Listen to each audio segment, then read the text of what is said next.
আপনি কি এই ক্যাটাগরিতে পড়েন? তাহলে প্যানের সঙ্গে আধার লিংক করতে হবে না। সম্প্রতি কেন্দ্রের এক নির্দেশিকা ঘিরে চারিদিকে শোরগোল পড়ে যায়।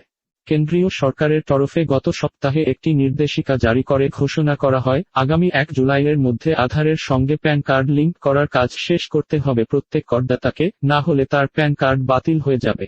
তবে তারপর central board of direct tax বা সিবিডিটির তরফে আধারের সঙ্গে প্যান যুক্ত করার শেষ তারিখ পিছিয়ে দেওয়া হয়।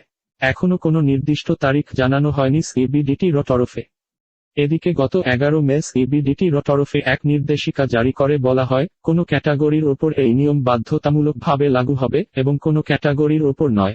এক নজরে দেখে নেব সিবিডিটির সেই নির্দেশিকায় কারা ছাড় পেয়েছেন। 1.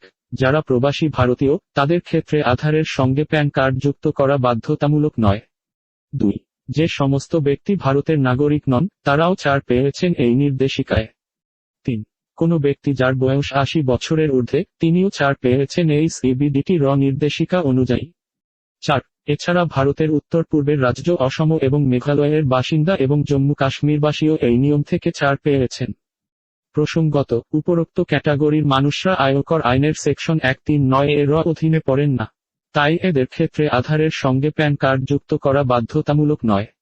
আয়কর আইনের না এই সেকশন অনুযায়ী যে ব্যক্তির প্যান কার্ড রয়েছে এবং আধার কার্ড রয়েছে বা আধার নম্বরের জন্য আবেদন করেছেন, তাদের আয়কর কর্তৃপক্ষকে অবিলম্বে সেটা জানাতে হবে। যারা সিবিডিটির দেওয়া ডেডলাইনের মধ্যে আধারের সঙ্গে প্যান যুক্ত করতে পারবেন না, তাদের প্যান কার্ড বাতিল হয়ে যাবে বলে জানা গিয়েছে। ভিডিওটি দেখার জন্য ধন্যবাদ। Please subscribe for more videos.